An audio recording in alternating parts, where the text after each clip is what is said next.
Welcome back to Fotofusion. This video will cover how to build a page, and that will include putting images on the page and working on these images.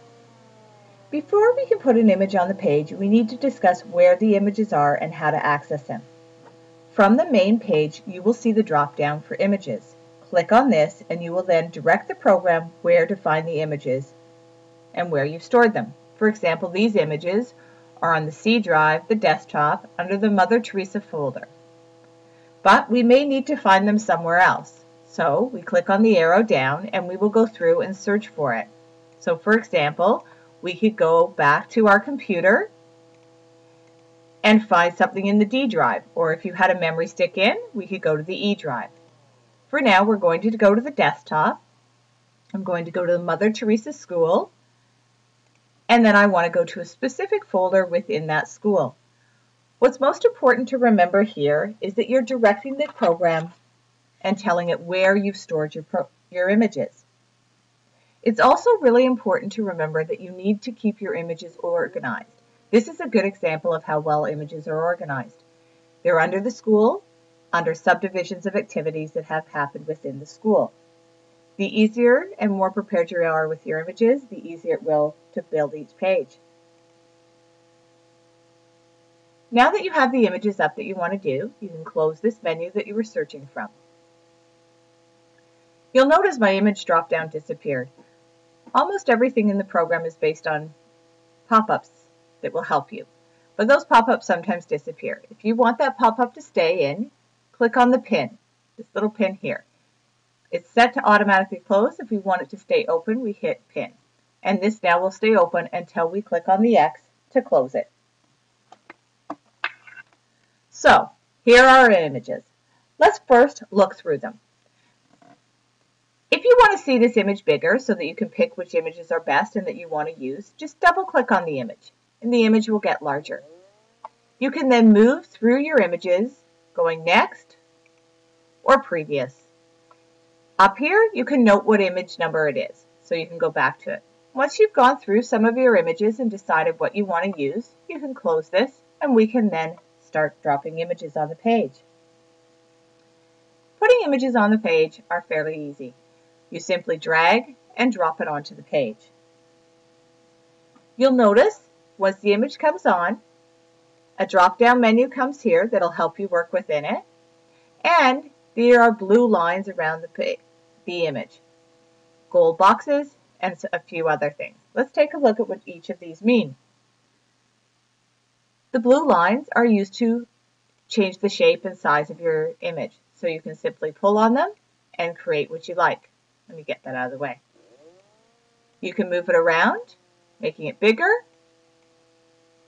or pulling it in and making it smaller.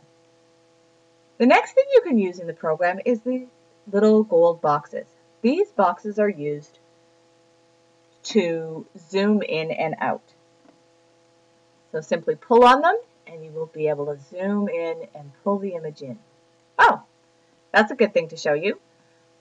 If you have zoomed in a little too far, you may get a warning sign. The yellow warning sign means you may have gotten a little lower resolution than you like. Generally speaking, a yellow warning sign on an image will work just fine. It may not be as crisp as you like, but it still will be fine. If you continue to zoom in, you may get a red sign. If you get red, that means you're really not going to be able to see that image very well. The resolution is just too low. So let's go out a little bit. Now I've still zoomed in. And now I can see a few other things that I want to do. I can take this little sunshine and move around within the image. So I could zoom in for these children, or these, any of the ones that I want. So that's a nice feature to be able to move around. The other feature you'll see here is this little wave, and that rotates the image. So you can go like this and actually rotate the whole box. Okay? There are a lot more things that you can do to an image. So when you've clicked on an image, this drop-down box will come up. Let's go over a few of the things that you can do here. This area here And you'll notice it changes names as we move around it, from border to shadow to image. This is things that you can do to this image. So let's go to border first. Click on the border and you will see another drop-down menu comes up. It has a lot of interesting things. The green highlights what we're going to be doing right now. We're working on the border. If right now the border is on because it's got a check mark and it's a width of 0.05 and the color is white and it's square. If we want to do different things to this frame, we can. We can first take the border right off. It's gone. We could put the border back on and make it a little bit bigger. So click on the width and we make it a wider border. We can also click on this color box. If you click on this, you'll get a color spectrum. From here, you can click and make the image any color you want. You'll note the RGB codes are designed for you so that you can repeat those on other places. If you want to go back to white, you can go back to white, or if you want to go to black, you can go to black. There's also one other thing that I really like here. It's called a color pen. You can click on this color pen and you can grab it and move up here and you could actually make the border the same color as this boy's red shirt. So there are a lot of different things you can do with colors and borders. Now, let's take a little bit further on the border. You'll notice here it says square. You can click down here and you can actually make it rounded, or you can make it oval, or you can go back to square. You'll notice here something called matte. If you click on the matte, it's going to show you all the different mattes available. So click where it says, right now it says none, and is on that applied to this image, but we can browse and see what's available. There are a lot of different mattes available. We could change it, and you'll notice there we have something a little more interesting. Or we could make it a film strip, or we could make it a flower. Lots of different things. If we don't want any of those things, we can go back and hit none, and we're back to no. One other thing, if you look under general, this will actually tell you the width and height of your image. You may find this handy sometime to make somebody else's image exactly the same size, or just so you can get a general idea that this is actually 6.5 inches by 5 inches, which is a good size image. So that's the general information on a frame. Now, if you want to take, every frame also has a shadow on it.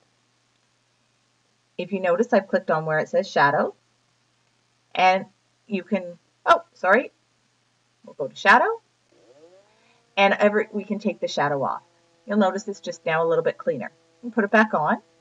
We can offset the shadow, and we can change the color of the shadow. So let's change it to purple. So that gives you a general idea of some fancy little things that you can do. Now, one thing you'll notice is if you don't like what you've done and you want to go back, we have an undo key. And if we hit this undo key, it's up here, the arrow key, and we click, it'll take and remove some of the things that we've done. So the image is back to not having a shadow or a border on it. Now, we've done borders and shadows. Let's take a look at the image itself. If we click on image, another drop-down comes up. This will talk about general brightness, opacity, black and white, so we can do different things with it. Let's go into the brightness. So we can change the brightness of it. This picture is an outdoor picture. It may not need a lot of work, but some of your gym pictures might need something. We can also change the image to black and white. Okay? So there's lots of fun things you can play around and look at. Now, let's delete this image. Click on it. You know it's highlighted because of the blue boxes around it. Simply click on it and hit delete, and the image is gone. Let's pull another image over and show you a few more things. From this image, we've got a few more things that we can do. This drop down is related to any box that's highlighted. So we can add text to it. So if we add T, our text box will actually attach to that image. We're going to go into text boxes later, but you can then move the image around and the text box will be attached. For now, I'll delete that. We can also do something called mosaic. So we can take and put a tile on this image. So you can click on that, and now it's going to ask you how many times you want the page divided. I'm going to say 2 by 2 and hit OK, and now the image is like this. There's also a place here with a wrench, and this is where you can do red eye and even cut out images from it. You'll have fun going through and playing with this. Let's take and get rid of everything we have here. Why don't we go to a clean page? So I'll go to Page Ladder, and I'll add a new page, and we'll go from here. Let's get some more images. So we're going to go back, and we'll maybe go into the Battle of the Books pages. So now we want to look at Battle of the Books, and we want to create something with that. So we can put a few images at a time on. So you could drag and drop 1, 2, 3. You can then move those around and set them up any way that you want on the page. We can also do a control. Let's say you knew you wanted all of these 3 pictures here. We could do control and highlight them all, move them all over, and set them onto the page. So it's as easy as that. Now, we can take our time and we can resize these images and set them where we want, or Fotofusion has this wonderful function, and it's called auto collage. So let's take a look, and we can hit, it's up here under auto. There's a couple different auto collages. The first one we'll look at is the basic one. You click it, and the page has been set up for you. You can click it again, and you'll see another. Click it again, and let's say, oh, I like the first one. We'll look for our undo key, and we'll undo it. We can also do auto collage, or sorry, auto jumble, and that will set it up like this. So there's different things that you can do to play with it. Once you've got a page set up with an auto collage, you may decide that you want to just change some of it. So it doesn't mean because the computer has set it up that you're stuck with it. You can then go in here, you can delete this one, you could make this one a little bit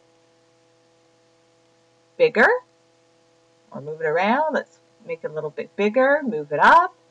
Maybe we take and we say, okay, we want this image removed, and we want this image made a lot bigger. Maybe we want to zoom in on this one. So you can play with this page, use the program for what it was helping you with, and then go on.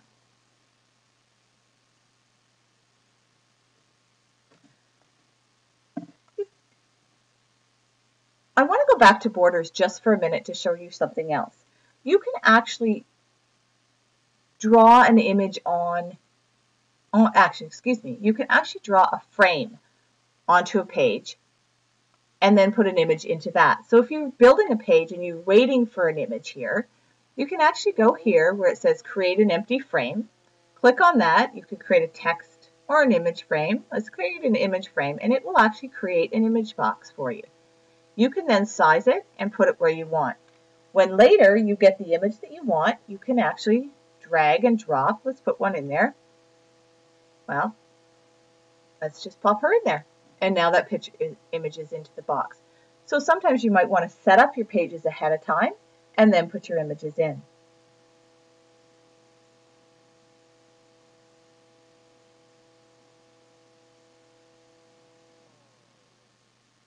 Okay, now let's take a look at a fresh page again and show you a couple of other things that we can do.